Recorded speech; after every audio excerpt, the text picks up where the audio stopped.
bari bir xil bo'ladi. Barchasi Alloh subhanahu va taoloni qabuliga shoshilishadi.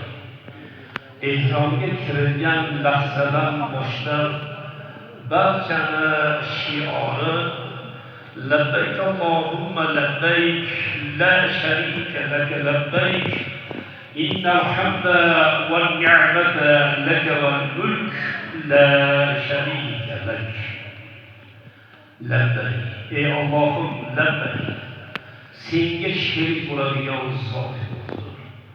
Labbayk, hamd sano ham, ne'matlar ham, dunyo mulk ham senga. Senga teng zot yo'qdir. Ya'ni barcha hashradigan insonlarning shiori shu. Shu bois haj